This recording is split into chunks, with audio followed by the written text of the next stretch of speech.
The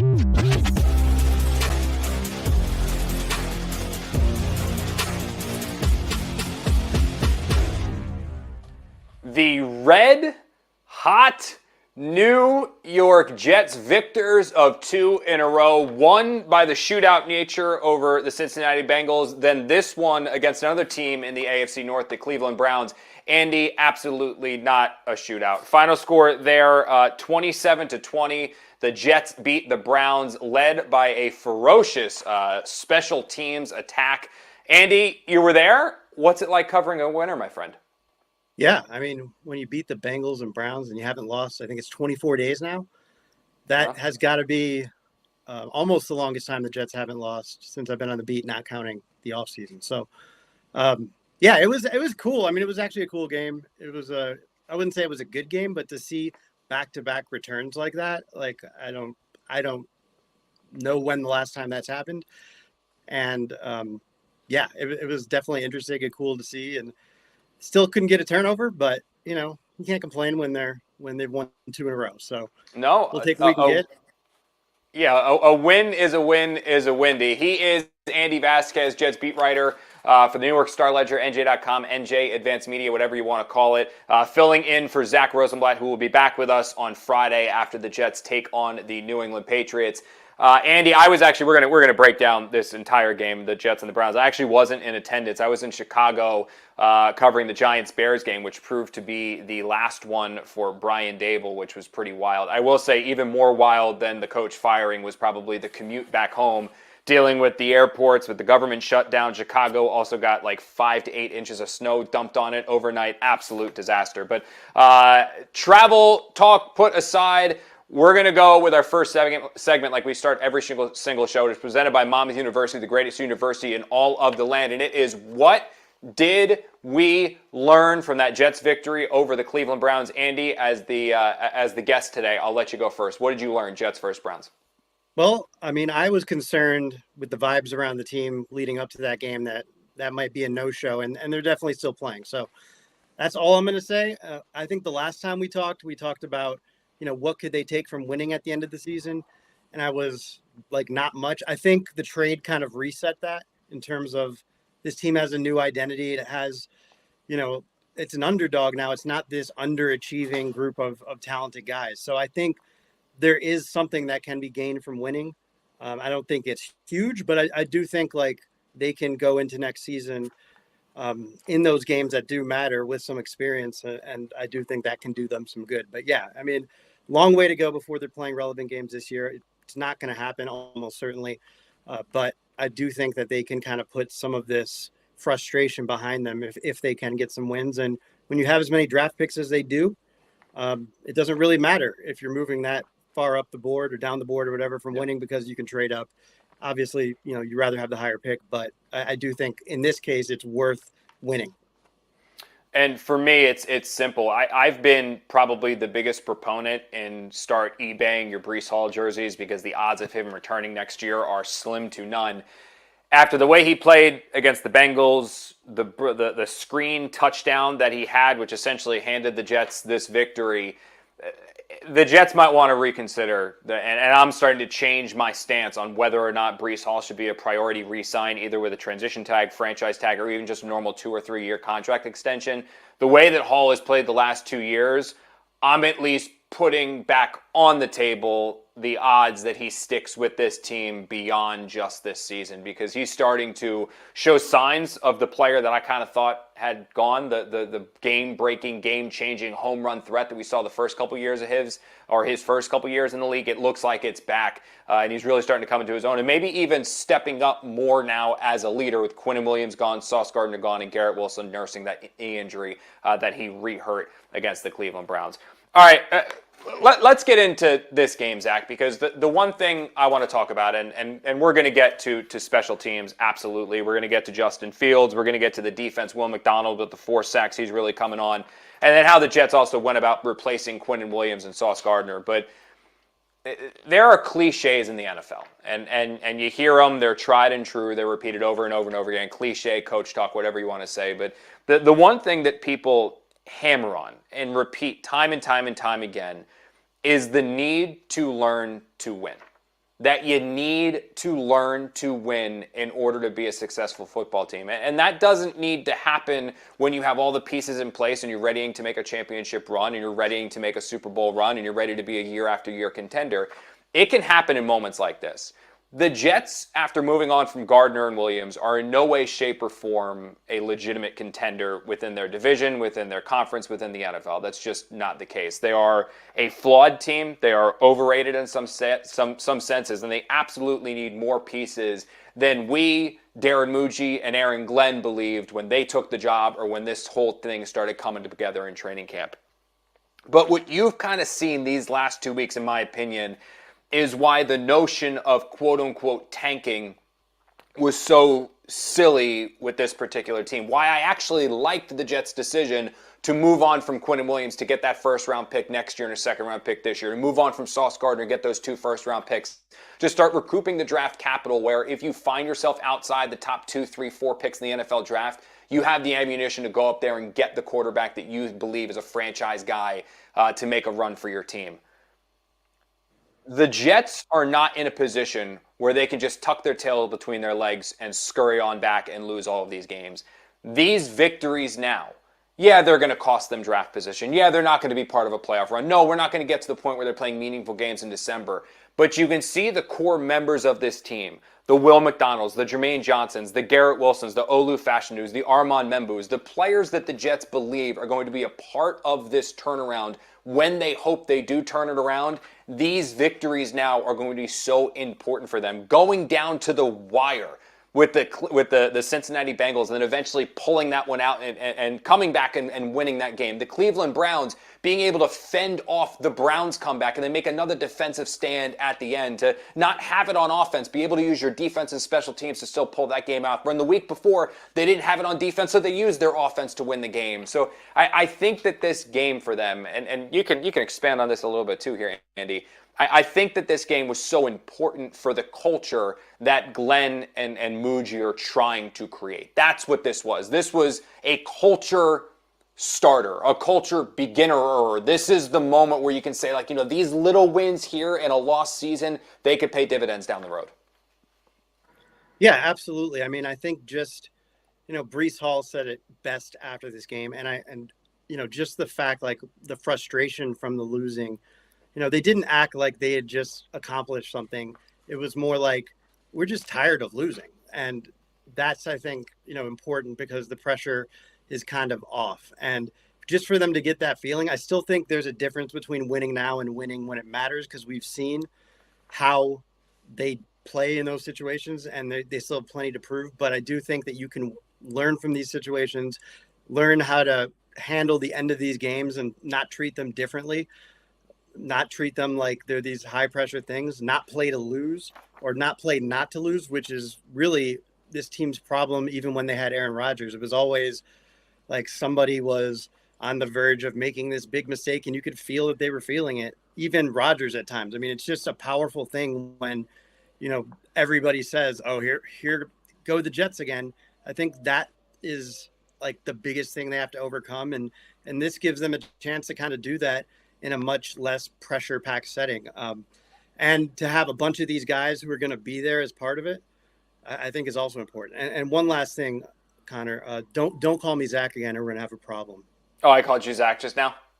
Yeah. Oh, that's my bad, Andy. Yeah. Yeah.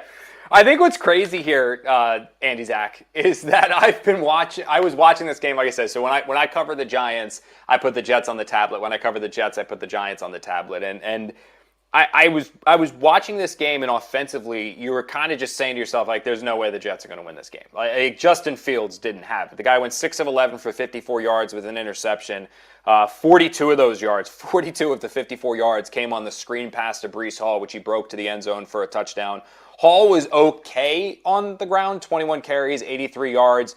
Fields ran for 28 on the ground, but I didn't think this was Hall's best ground game of the season in any way, shape, or form. The offense truly didn't have it. Once It was clear that the Browns, who have a very good defense, were going to bracket Garrett Wilson and then force the Jets to try to beat them with their other group of receivers, which we have seen at varying points this season before they traded for A.D. Mitchell and Mechie. They don't have the ability to do that. Lazard's not going to beat anybody. Tyler Johnson's not going to beat anyone. Josh Reynolds isn't going to beat anyone. They don't scare anybody, and every defense that they face is going to be fine going man up on the outside. The fact the Jets were still able to win this game in spite of getting basically nothing but one play from their offense was so substantial in my opinion, and it was kind of cool to see the two special teamers really come up. Specifically with Kenny, man. This is a dude who, it seems like anytime he touches it, he is just a game breaker ready to happen. Joe Caparoso of Badlands, I thought, had a very funny tweet. But basically said all this guy knows is injuries and touchdowns. That's it. He either gets hurt or he has some game-breaking touchdown. And then it was cool to see Williams as well, where he was basically a guy that was cut, cast aside, not going to do it, work his way back up, and then have the punt return touchdown. But in the moment, to go back-to-back, I mean, that's something that Rich had the stats on ESPN. I got to dig them up again. But that doesn't happen. Like, statistically, that does not happen. It hasn't in quite a few years. Yeah, I think it was the first time since 2017 and the first time in the first quarter since 2006. So yeah. Yeah, and then that's not even on back-to-back plays. That's just in the same game and in the same quarter. So, yeah, it was wild because you're sitting there watching that game and you're like, how many teams have lost when doing that, when having a punt return and a kickoff return in the same game?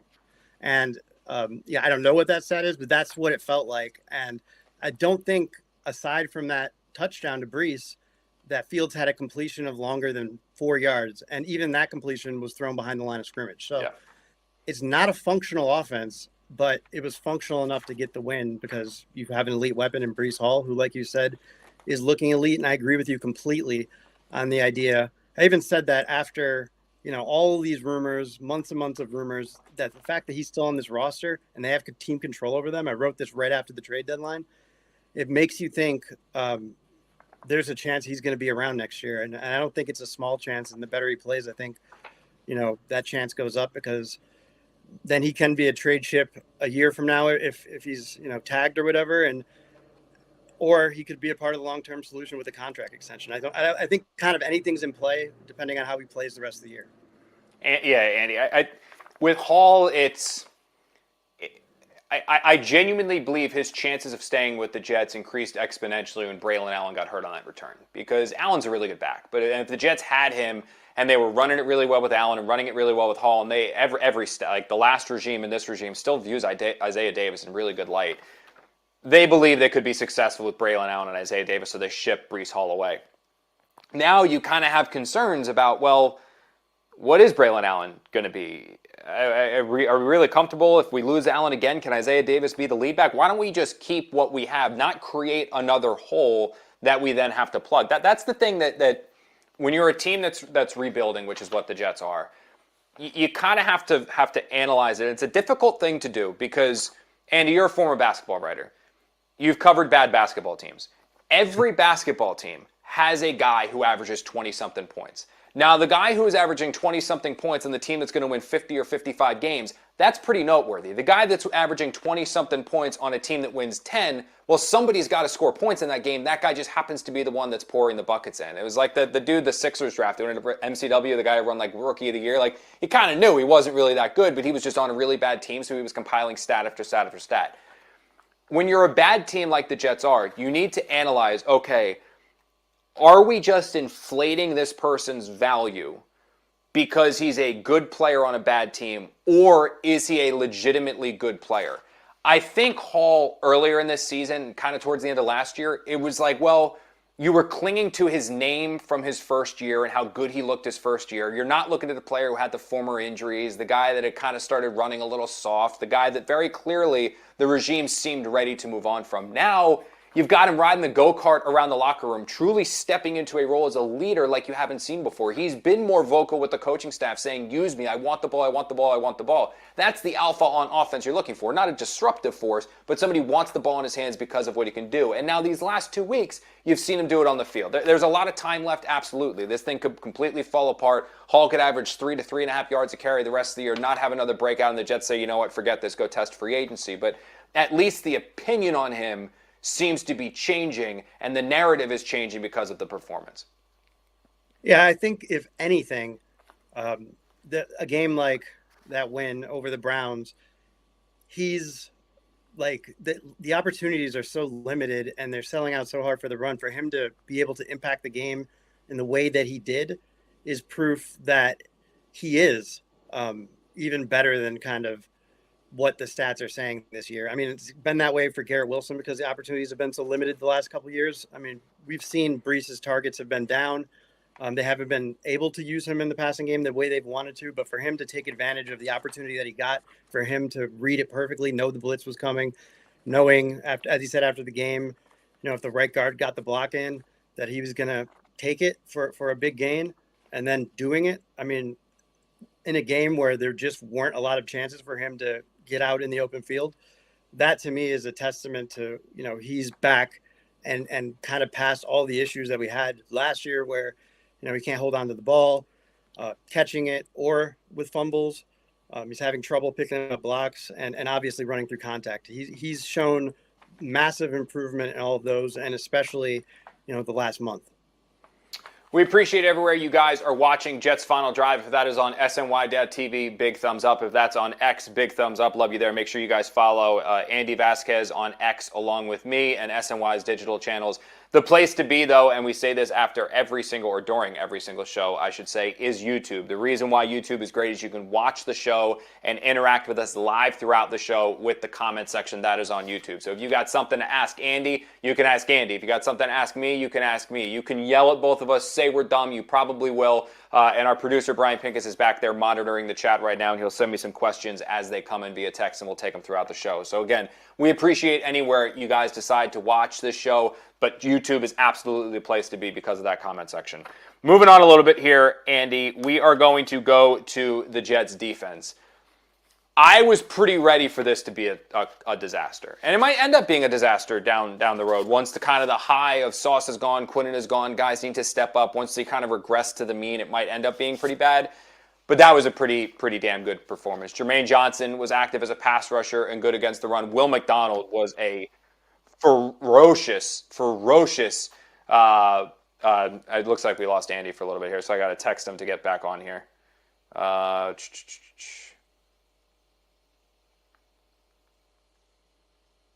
This is I got to end up passing along Andy's number to everybody as we're watching it. But I think what stood out to me more than anything else is that with the Jets, especially after they lost Quinnen Williams, and there's Andy. Andy's back. So, all right, we're good. We're all over the place here with on JFD. Andy, speaking on the defense, when they traded away Sauce, when they traded away Quinnen, you kind of got to a point where I thought there was going to be this big step back. There wasn't, and what you saw was guys rise to the occasion. You saw Quincy Williams, challenged after being demoted, step up in a really big way. Jermaine Johnson kind of filled the void of the leadership role that you lost with Quinnen Williams. You had Will McDonald playing like the force that we thought he was going to look like after his breakout season a year ago at 2 sacks in the opener against the Steelers before kind of falling flat with those 4 sacks. He was rushing from the inside. He was rushing from the outside, using power, using speed, showing the Pro Bowl potential that the Jets hope he had and why they kind of made him basically an untouchable like Garrett Wilson during the trade deadline. This defense was among the more promising aspects, I felt, in large part because I thought that, well, it was going to be a disaster. I mean, I think it helps to face a guy like Dylan Gabriel, who's clearly struggling a bit, and, be able to get pressure on them, but give credit to Steve Wilks for the game plan and getting that done. If when they run into a quarterback, even like Drake May on Thursday, if they don't get pressure on him, it's going to be a potentially very long night. And the Patriots are obviously going to know what's coming. So I'm interested to see that. But in particular, I thought, the promising performances with the pass rushing, I thought Quincy, that was exactly what you want to see. And, clearly the Jets called him out for a reason, and they got what they wanted out of that. Even if he was maybe not as demoted as he thought he would. I think he still played like 52 of the 72 snaps. So I thought there was a lot to feel good about, but still have some questions about the secondary, still have, a lot of questions about what it's going to look like against a good quarterback. But for them to go out and, I mean, I think they had 6 sacks and they had 11 sacks going into that game. So, they basically, did half a season's worth of production, or what they had done in the first 8 games in, 3 quarters, because most of that was in the first 3 quarters. So I think that is exactly what you want to see, and them not looking completely lost without having Quinnen out there in the middle of the defensive line. I think this is an interesting question, because I don't totally know the answer. I think ultimately you're going to need a bigger sample size, but we were just speaking about the players that are overvalued because they're good players on a bad team, but are they actually unbelievable? Are they actually truly superior? Are they the upper echelon, elite level caliber guys? And Sauce Gardner, I was one of his biggest supporters within the media. I genuinely believe this guy was a game-changing, game-breaking, elite level corner. The Jets traded him, and the secondary didn't get worse. The Jets are not. I won't say they beat the Bengals, but they didn't exactly beat the Bengals because of elite level cornerback play. The Bengals dropped 38 points in that game. But is there a chance here, Andy, that maybe Sauce's value? I don't think Sauce the player. Sauce is still a tremendous football player and a top 10 cornerback even on his bad days. Is there a chance that Sauce and Quinnen's value to the Jets was inflated amongst the media, inflated amongst the fan base, and believed to be more? They were believed to be more impactful players maybe than what they actually were, considering how the Jets were able to mask things up without them? Or was this more just an example of Browns quarterback Dylan Gabriel being bad? Yeah, I think it's interesting because both of those guys at the top of their game, Quinnen in, I think it was 2022, Sauce in 2022 and 2023, were every bit of those players, every bit of those game changers, every bit of Hall of Fame type caliber players. But Sauce, and I'm not saying he's been bad, but he just hasn't been that guy. He's been a very good cornerback. Like you said, I think he's been top 10 his whole career, probably closer to top 5, but he hasn't been the best cornerback in the NFL since his second year. And Quinnen hasn't been really in the conversation for being the best defensive tackle in the NFL since 2022. So, or 2023, I can't remember which year it was that he was the first team All-Pro, but it was that year. And that's why I think it's especially impressive what the Jets got out of them in terms of value back, because they got the value that they were worth at the top of their game. And neither one of those guys were going on a full season now since they've been at the top of their game. If you look at, not just statistical production, but where the analytics guys are rating them as well. So that's where I think those guys are very good. And if you want to troll, you would say the Jets were 3-1 in games where Sauce Gardner was hurt or wasn't able to be on the field. But to say the Jets were better or as good without Sauce, I mean, I don't think that's true over the long run. I think there's going to be, especially now that you're getting into the depth with AZ Thomas out with the concussion, there's going to be a price to be paid. But yeah, I do think where maybe 2 weeks ago you're still thinking Sauce is this untouchable guy. The fact that the Jets were maybe he shouldn't be is a good sign of them being forward thinking.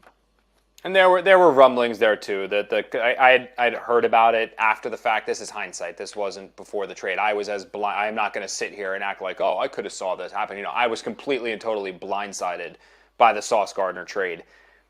There are rumblings after the fact that the coaching staff had soured on him a little bit. Sauce he's a corner. He's the same as a receiver. They're me players. Yeah. They are me guys. That's what they are. And Sauce loves how he's viewed. He loves his public image. He loves that stuff. That's something he cares about. And look, that's fine. There's nothing wrong with that. 99.99999% of the corners are very much like that. Darrelle Revis was absolutely like that. But this regime clearly with Aaron Glenn, if Sauce was the player that I think all of us believed him to be or believed the organization viewed him as, he's as untouchable as Garrett Wilson. And the fact the Jets were willing to listen to the phone call, and this goes back to an old Jamal Adams quote where the original, when the phone rings, I'm going to answer it, was Joe Douglas when he took phone calls from the Dallas Cowboys and some other teams on Jamal Adams and was willing to trade him, as he ultimately did, for 2 first-round picks plus to the Seattle Seahawks. Is that Jamal's stance was, the Rams are not taking calls on Aaron Donald. The Patriots are not taking calls on Tom Brady. Why are you taking calls on me? there's obviously a difference between Aaron Donald's value and Tom Brady's value, as you can now say Sauce Gardner to the Jets or Jamal Adams was to the Jets, which is why they ultimately ended up moving on. Real quick, Andy, you mentioned the AZ Thomas injury. How do you think the Jets replace him? Because that's a bummer. Because again, he's one of those guys you don't want to overinflate. Go back to like the Breece Hall when the Jets thought they had a lockdown corner in Breece Hall and the Jets basically couldn't wait to replace him. You don't want to overvalue him. I think he's a solid player. I just don't know if he's a starting corner in the NFL. But how do you think they end up replacing him now if he's got to miss time with this concussion? Yeah, I mean, he had struggled already. I think Higgins beat him bad in Cincinnati, although I still don't understand why there was no safety help over the top. I think it's going to be more. It's going to hurt more down the line where you got like Malachi Moore moving into the slot. They moved. I'm forgetting the last name. There's been so many guys shuffling in. The guy that got traded from the Titans. Oh yeah. I know you're talking about. Yeah, I got to look him up too. I haven't covered one of his games yet with the Giants all month. There's too many names, and that's a bad look. I realize that, but I'm just being honest. I can't remember his name right now, and it's on the tip of my tongue. But yeah, they moved him over to replace AZ, and then moved Malachi Moore into the slot. And I think that's kind of where it's going to get hurt more. You're going to get hurt more, although they were definitely targeting the replacement guys in this game. But it's gonna. I mean, I don't know if it's going to be markedly worse than what they had with AZ Thomas out there, who's learning on the job. And you would hope by the end of the season that he would get to the point where you have a lot of confidence in him, either as a starter or a backup. But he's kind of been snake bitten this year in terms of missed a lot of training camp. And then right as he's getting his opportunity, suffering that scary injury. And thank God he was okay, because it was scary. He was down. Jazir Taylor. From the Chargers. That's the corner you're talking about, Jazir Taylor. Oh, no, I was talking about the guy from the Titans. But Brownlee? They moved him. They moved him in the corner. Yeah, I'm sorry. There's too many. There's been too many Brownlees on this team too. They're all over. The corner situation's wild. I give you credit for that one.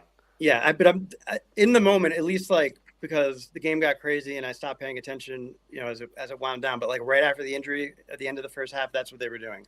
They may have changed it up in the second half, but yeah, it's going to be a work in progress. It's going to be, I think it's going to be, because they also have the liabilities at safety now with Cisco out, who was pretty good, but wasn't great, since the Jets picked him up in free agency. So you're really thin at safety. You're really thin at cornerback. And it's pretty amazing that a year ago, the Jets cornerback room was the strength of the whole team, arguably. And now all those guys are gone, and it's a big liability for them. And it's going to be really interesting to see how they handle that on Thursday, because I think that could be big trouble. Once again, we keep reiterating to you guys, we love everywhere you're watching this show. SNY.TV, Facebook if you're over there, on X. But the place to be, like we say all the time, is on YouTube, because you can interact live with us throughout the comment section. A couple questions coming in here from Brian Pincus, or questions coming in on YouTube. Brian Pincus, our producer, is the one who's forwarding these to me. Andy, interesting question here with you, especially in light of what happened at the Jets press conference today, which I'm not there. I'm here hosting the show. You're not there. You're here co-hosting the show. So I've only had it relayed to me by people who were there in attendance. But Aaron Glenn's media skills, are they improving or are they worsening, especially after how this all just went down today with he's not telling the injury report because he is upset that Rich Cimini, the Jets beat writer for ESPN, was able to track down via his sources and get that Garrett Wilson is going to miss the next 3 to 4 weeks. He did not check that with the Jets. He didn't check that with Aaron Glenn before he reported that. So Aaron Glenn is very upset with Rich Cimini for that. So apparently now he's not going to tell us media, or he's punishing the whole media now and not telling anybody the information. How would you assess how Aaron Glenn has been? I think on the background he has been better. He used to be very short with things he want to talk about. Go back to training camp. We want to know why Will McDonald's better. Coaching, things like that. I think he's been better on the background, but he's still going to be prickly, and this is how he's reacting after back-to-back wins. I mean, it's you learn a lot about guys when they win, and you learn a lot about guys when they lose. Yeah, I thought he handled last week, right after the trade deadline, very poorly with that comment.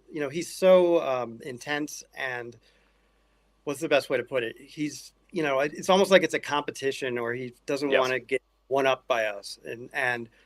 I think sometimes he gets a little lost, and doesn't. I don't think he meant to say this is a team you can be proud of at some point, but and that's not the right message to send to your locker room or to the fan base. As season ticket prices go up and you trade away your two best players and you're 1-7. Like not the message at all. It's the exact opposite of the right message. But, I thought he responded well on Friday and then said all the right things. This was a win, like where the Jets would have acted like they won the Super Bowl in the past. And there was a justified celebration because it was a weird win. And, they got to celebrate 2 wins in a row after not having a win since, last year. But Yeah. like if the right away, the focus was on the Patriots, and maybe that helps because it was a short week or whatever. But I thought that was good. Look, how many wins do you get for owning the media? How much sleep are you going to lose over what Aaron Glenn tells us or doesn't in a press conference? It doesn't make us look bad.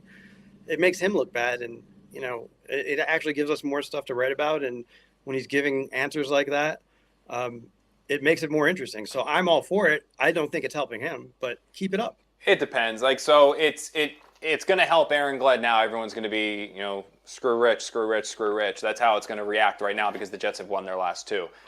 As you saw when the Jets were 0-7 and had not won any games this year, you literally had the fan base, which I don't think there's a reporter who has been dragged as much as Costello recently. Like, Jet fans just have hated Brian Costello. I don't know why. The guy's great. I mean, he really is a great dude. But they literally had rallying cries for Costello because of how he was treated by Aaron Glenn in a press conference. So I think when you win, everybody takes the coach's side. When you don't win, everyone's going to take the media or everybody else but the coach's side. So we'll see what happens this Thursday night when the Jets take on the Patriots, a much more challenging team than the Bengals led by Joe Flacco and the Dylan Gabriel-led Cleveland Browns. 2 real quick ones here, Andy. From John Gunning, will the Jets play A.D. Mitchell on Thursday? I'm going to assume yes. Like, I think he'll get in there. He'll have had now 10-plus days to learn the playbook. Glenn told us last week that it's not that hard for a receiver to learn. Basically, a receiver can play without knowing the whole playbook. You can tell him what he's going to do when you run him out there. So I think we'll see A.D. Mitchell Thursday night, no? Yeah, I agree. Glenn, basically, I didn't get to go over what he said today, aside from the end of that press conference, but on Monday, which was yesterday, he basically said that, he thinks he'll be up to speed on the playbook. So Cool. That would be my assumption. And this one is a question for me from MT02089. Please tell me you're covering the Knicks this Thursday. The Jets haven't lost in 3 weeks whenever you haven't traveled or whenever you've been traveling with the Giants. Sadly, MTO, I will be in Boston this week. This will be my first Jets game I have covered I think since London. I think London was the last Jets game that I covered. So it has been a good long while since I saw this team in person. Excited to do that, though. So, yeah, unfortunately, I will be in London, or not in London. I will be in Boston for this Jets versus Patriots game. I'm going to be leaving after Giants practice on Wednesday. All right, moving on here, Andy. Thank you again, guys, for the questions. If you have them, keep firing them away on YouTube and in that comment section. Again, YouTube, SNY's channel. Subscribe to that. You'll get access to Jets Final Drive, Jets Mailbag, also our Knicks show with Ian Begley, the Putback, Sports Night things, Jets pregame, Jets postgame. All that stuff is all available on SNY's YouTube channel. You guys definitely subscribe because it's a great place to be. Quarterback, Andy. Whoa, boy. Not a good game for Justin Fields. He looked scared to throw the ball again, didn't look particularly effective, threw a very, very poor pass on an interception, which Aaron Glenn said he was happy about because at least he was stretching the ball down the field. That's a very low bar to clear. I do expect, I don't have this sourced yet because there really hasn't been a practice to talk to players and coaches to figure out what the hell they're doing yet, but I do expect Justin Fields to start one more game, but this kind of does go in line where if this performance continues and this performances keep going and he doesn't play better, I fully expect the Jets to eventually turn things over to Tyrod, and I don't know if you feel the same. Yeah, I mean, I could see it happening before halftime on Thursday if they're down by 10 points and they can't score. I mean, I think it should happen at that point. Yeah. Like, if they're somehow, especially if they're in the game, you just can't function. I mean, it's just completely non-functional. Now, the way this has gone, would anybody be surprised if Justin Fields out of nowhere just started playing well on Thursday? I mean, you can't rule that out because it is a roller coaster, and yeah, like that wouldn't be the first time he's gone from best to worse or worse to best. It looked like he's completely incompetent to looking like a world beater in the span of a week, or less than a week. So, I mean, I think anything's on the table, but yeah, it has been a roller coaster ride. And I mean, I still see people out there, and I can't believe it's like serious, but like saying that he still has like the potential to be the quarterback of the future of this team or whatever. Like, we've seen more than enough. Like, you cannot live like this. You cannot live boom or bust week to week.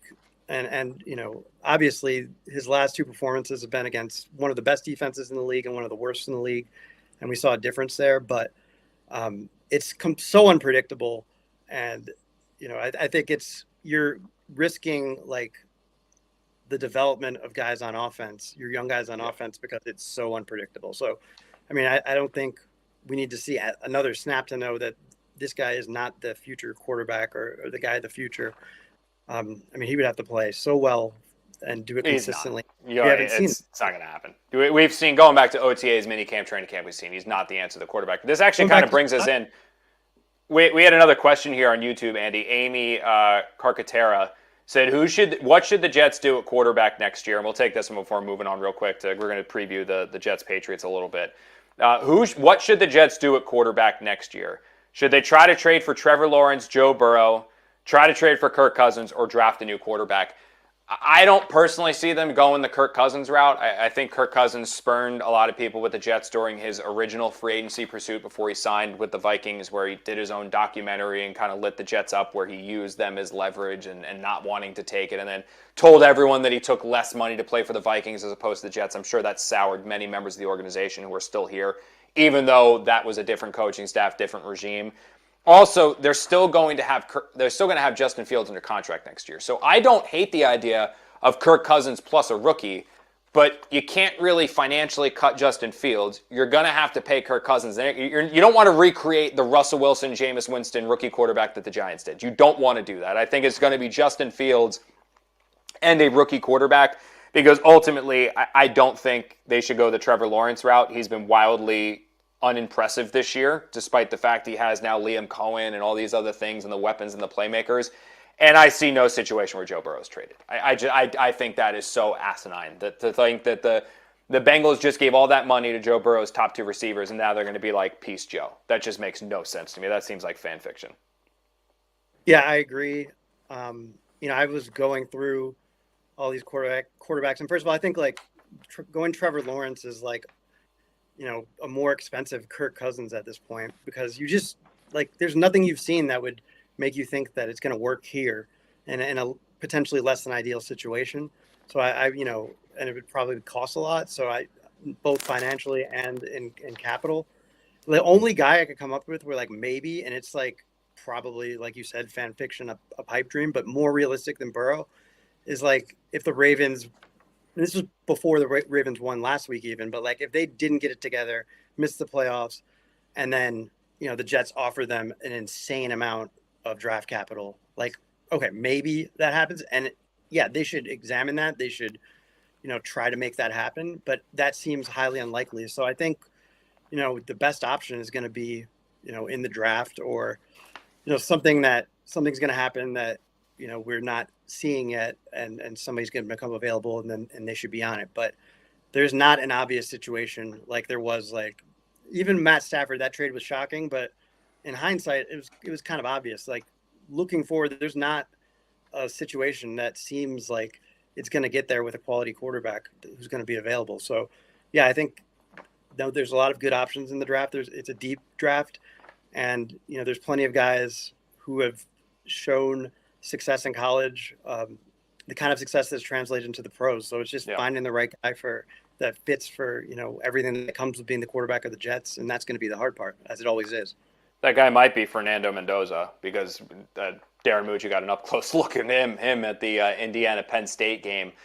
Big victory there. I would say Mendoza was probably up and down the majority of the game, but then a tremendous final drive, and then the ridiculous catch in the back of the end zone for a touchdown. Mucci and a number of other Jets big wigs were in attendance for that game, getting a first-hand look, and you're going to see that the rest of the way. Mucci's going to be at basically every single major game where there is a major quarterback at play. Mendoza sure looks like he's going to be the number one option in this year's quarterback class, because it sounds like the Oregon kid's going to go back. Arch Manning's not coming out either, so he's going to be the number one. It's just a matter of, can the Jets get up there to number one to take him, because that sounds like where he is going to go. New York news, and this is I always love this question, and I'm glad that Brian threw this one on the rundown for us, our producer. I'm in a unique situation because I cover the Giants and I cover the Jets. I do both of them. Giants made a major move on Monday when they made the decision to fire Brian Dable. It's bringing in a brand new coaching staff because I don't think that Mike Kafka is going to earn this job. We'll see what ends up happening with Joe Schoen. I've been told that the organization still views him in very high regard. They plan on having him lead this head coaching search. They fully intend on him being this team's or general manager next year. As Andy, I see left us again. He's in and out of this. He's like that meme, the Simpsons meme, where the hat comes in and the hat comes down. But Joe Schoen right now is somebody that the Giants fully intend on being their general manager next year. From what I've been told, a colossal collapse could have them rethink their overall plans with that. If they lose out this year and still finish with only 2 wins, or they only win 1 or 2 games the rest of the way, or only have 1 more win the rest of the way, and they're looking at 3-14 again, I think even though you can say the coaching staff, I think that's probably a pretty hard sell for them to just think or assume that they're going to bring him back and everything's going to be fine and dandy and all that stuff. The question that's posed now, though, and it's something that fascinates me every single time, is that what team is in a better position? Is it the Giants who are in a better position, or is the Jets who are in a better position? I think that from a Giants perspective, Andy, they have more pieces in place right now. They have Malik Neighbors, Darius Slayton, Wan'Dale Robinson. They have not as good of an offensive line as the Jets, but they already have their quarterback. They have a defensive line that is ferocious, and that what you look at the Giants with, they still need pieces, but a new coach is going to bring out more from this. A new coach is going to bring out more from this current crop of roster that they have right now with additional pieces, another top 10 pick free agent class than what the current one is. The Jets, maybe 5 years, 6 years down the road, are in a better spot because of all their draft picks, but they're more of the lottery ticket. You're relying on the Jets finding what the Jets already have. So I think right now the Giants are probably in a more stable position, but the Jets have a chance to lap them, certainly if they hit a home run on their picks. Yeah, I think it kind of depends on what happens next in terms of what they do with the GM. It gives me a little bit of pause, that it hasn't worked with that partnership and then one guy's sticking around. That's always, we've seen something kind of similar with the Jets and it, didn't work out and both times really. So that gives me pause. But yeah, I mean, if you have a quarterback who has shown that he can make big plays in this league and help you win games, and I know the Giants have lost a lot of games that they should have won, but Dart also did win a few. Like that is the most important thing. It's the thing that's been holding the Jets back for decades, and the Giants seem to have that. They need to keep him healthy, but like just that alone is huge. So right there. And yeah, I just think overall there is more talent on the roster, especially, after the events of the last week. And it's a better situation. But I would be, it'll be interesting to see Shane pick his coach if that's what happens. And that's going to be like the concern and getting that right, because you really only get one shot of it at that, with a quarterback at this stage in his career, at least in your building. Yeah. If it doesn't work out, Dart will get a chance somewhere else, but you're only going to get one crack at it. So 100%. They have to get that right. Yeah, 100%. All right, last segment of the show, Andy. Let's talk a little New England Patriots, right? This is kind of weird because usually we do this show on Monday, the day after the game, and then you still got to wait like 6 more days and so much can change before you get to the actual game. But this one's in just 48 hours from the time that we are recording this one. It's going to be Jets at Patriots on Thursday Night Football. The line opened at 10.5. It's already jumped up a point. It's now the Patriots are now 11.5-point favorites. If you're looking for a silver lining, if you're the Jets, of how quickly things can turn around, the Patriots were an absolute joke 2 years ago. The Patriots were still very, very, very bad last year. They got their coach. They rounded out the roster with veterans who know how to win. And they now have a situation where they are 8-2 and look very much like one of the 2 or 3 best teams in the entire league, let alone the conference. They've already taken down the Buffalo Bills. They're starting to run wild on inferior competition. The only team that you really haven't seen them take down yet is the Kansas City Chiefs. But Drake May is playing at an MVP level. Stephon Diggs looks like the perfect addition to that receiving core. Their offensive line looks as good as it has ever been, and their defense is playing some really, really good football. And oh, by the way, they have one of the best CEO coaches in the entire NFL, someone the Jets wanted more than anything in the world, in Mike Vrabel leading the entire charge. Two-part here, Andy. Do you think that the Patriots now are gearing up to start another dynasty? I personally think that's strong. I mean, they literally had the best quarterback in the NFL. But you are starting to see a situation build where the Bills are going to be around for a while as long as Josh Allen's there. Now that the Patriots have Drake May, the Jets need to have their quarterback. Because if you don't have a legitimate franchise quarterback, you're never going to consistently compete with the Bills, and you're never going to consistently compete with the Patriots, and that puts you as third or fourth in the division, depending on what happens down in Miami. Yeah, I agree. I think they're already the best. I think they're the best team in the division this year, and I don't think it's real close. I like it depends on how good Drake May is going to be in terms of a dynasty. I mean, they have to win first, and like it's pretty rare to get a quarterback who's as good as Tom Brady. So. Like, yeah, I think there's a long way to go before we're talking about anything like that, but they're going to be good for a long time. And like it shows that the Jets, don't necessarily have to wait a long time before they're good, but they have to get the quarterback right. It starts with that. And they'll have to be aggressive in free agency. And Glenn brought that up on Monday, that the Patriots were super aggressive in free agency. And a lot of it worked out. And, the Jets are going to be in a position to do that. The question is going to be the quarterback, and we're not going to know until the games start probably how good their quarterback is. So yeah, that's going to be the X factor, as it always is for the Jets. But yeah, I mean, I think there's a lot of the blueprint that the Jets can follow, and the Jets are in like a way better situation than they've ever been in for a rebuild before, in terms of having pretty much an offensive line set, having still a lot of talent on both sides of the ball. And talent that is, played a lot, but is still young. So I don't think like the Jets, I don't think it's far fetched to say like 2 years from now, the Jets and the Patriots could be the best team in this division. Yeah. But like the Jets have to find a quarterback. It really starts with that. But yeah, at the very least, the Patriots are here to stay. They're going to be around for a while. Drake May is the real deal. And now we got to see, like, can they get over the hump in the playoffs that the Bills haven't been able to get over. Yeah. Like, can they get over that hump? Like, if they do it this year and win some big games or knock off the Chiefs, and even if they don't win it all, like, watch out. They're going to be, like, right there for several years. I think that's, like, the only question you have left because, I mean, how could you ever expect it 8-2? It's almost hard to believe, like, and it's not Mike Vrabel, fluky. man.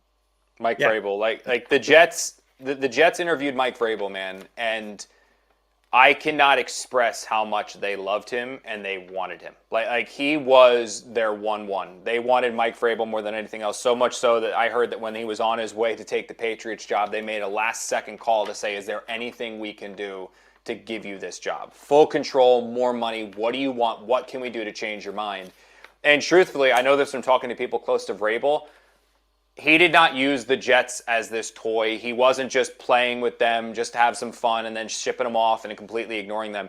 He was as interested in the Jets as the Jets were interested in him. And if the Patriots job had not opened, I genuinely believe that Mike Vrabel was going to take the Jets job. Like, he was going to take the Jets job if the Patriots job did not open it. He connected that well with Jaime, connected that well with Woody, connected that well with other members of the Jets brass. Like, it truly was a great double interview. Like, it really was. The Patriots was just the be-all, end-all. It was basically like, to compare it to a college situation, it was like when you're competing against a guy who has an opportunity to go back and be the head coach of his alma mater. Like, you're just not going to win that. Like, you're not going to win that if it's, when so-and-so wants to go back to Michigan or Ohio State or Penn State and it's their alma mater. You're not going to win out on that. And it was just, the New England Patriots job was something that Vrabel was never going to turn down. And now you're seeing the difference. And you want to question what it's going to look like in the playoffs? I think one of the reasons why the Bills don't already have a ring on their finger is because there's a liability to head coach with Sean McDermott. I don't think he gives them that significant of a tactical advantage when he starts playing against the premier, top-tier quarterbacks and coaches that you're going to see on your way to trying to make a run in the AFC. Vrabel gives the Patriots an advantage every single Sunday. And now, unlike when he was with the Tennessee Titans, he has a team that is legitimately loaded with talent and a quarterback. He was winning all those games in Tennessee, Vrabel was, with Ryan Tannehill. Now he has Drake May, who looks very much like an MVP candidate. There is such a difference there, and you're seeing his entire team take off as a result. So, all right, real quick here, Andy, the line 11.5. Patriots obviously favored at home. What is your pick for the week? Yeah, I'm going to go with the Patriots. Yeah. I think it's going to be like 34-17. Yeah, I'm with you. I think it's going to be close. I think it's going to be close for the half. I think you could see even a possession in the third quarter, but the Jets are just going to get worn down. They don't right now have the dogs to keep up with New England. They just don't. They don't have the dogs to keep up in this kind of a fight, and it's going to end up, I think, unfortunately for the Jets, being a little bit of an ugly loss in primetime football. But for the Jets, it's understandable. You've traded away two of your best defensive players, and you are still looking for so many pieces that are hopefully going to get you to a point where you can compete with New England, compete with Buffalo. Zach, that's good. Or I had to do it one more time. To call you Zach, if that's okay with you. We're both going to be offended by that. I know. Would you leave? I know. You're right. I had to reach down again because I realized I threw my sheet, and then this has all the things that I'm supposed to say before we go. One more thing on Vrabel, because yes. You brought up an interesting point. Like the fact that he was that interested. I think it's way too early to evaluate Aaron Glenn, but I think like the mystique of this Jets job is like if you can win here, it's like the ultimate challenge. And I think like as long as these guys in the future, any position gets assurance that like they're going to get to do their thing, I think the Jets will be able to compete with anybody for jobs because whoever does figure this out is going to be like, it's going to make Joe Namath seem like not that big of a deal. Like it's going to be that big of a deal. And I think every potential coach out there knows that. And there'll always be some guys like Ben Johnson who aren't going to be interested. But for the most part, I think like this job is becoming weirdly more appealing by the year that they don't get it done. I can see that. I can see that. As long as they have the financial backing and as long as they have the offensive line and little pieces like that, you're always going to have people that are into it. All right, Andy, thank you so much, buddy, for filling in for Zack on this episode of Jets Final Drive. It has been a blast. You are now a regular guest. How's that? That sounds cool, right? Regular guest, Andy Vasquez. Or something? Yeah, you do. It's like when you work at a company 5 years and get a mug or a watch or something like that. It's like, yeah, we're going to send you a pin. I actually have an extra like crucial catch pin behind me. I'll bring to the game and hand it off to you. All right, so this has been Jets Final Drive. Again, thank you, Andy, so much for joining. This was a blast. If you want more of me and Jets content from SNY, we've got you covered because Jets Mailbag is coming later this week. We're going to have that before the Jets take on the Patriots. Then before the Jets actually take on the Patriots, you're going to have Jets pregame live. We're going to be breaking down the entire game. It's going to be an absolute blast. After the game, we're going to have Jets postgame live. Stick around for that. If you want more sports content from SNY, we always push you guys to SNY's YouTube channel. Subscribe there because you'll get Jets Mailbag, you'll get clips from pregame, clips from postgame, Mets content, and the Putback with Ian Begley. The Knicks are in full swing, so make sure you guys watch that. If you want some Zach Rosenblatt as well, although he wasn't able to be on this show, you can catch him obviously on Flight Plan, part of the Badlands with him and Tim McMaster. Big thank you to our entire production team. That is Brian Pincus, who was on the ones and twos for this show, Sam Candell, Corey Palmer, and executive producer Jeff Goldman. I am Connor Hughes. He is Andy Vasquez. Thank you guys for watching this episode of Jets Final Drive. We will see you on Friday after the Jets take on the Patriots. Maybe another Jets win, 3 in a row streak. We'll see.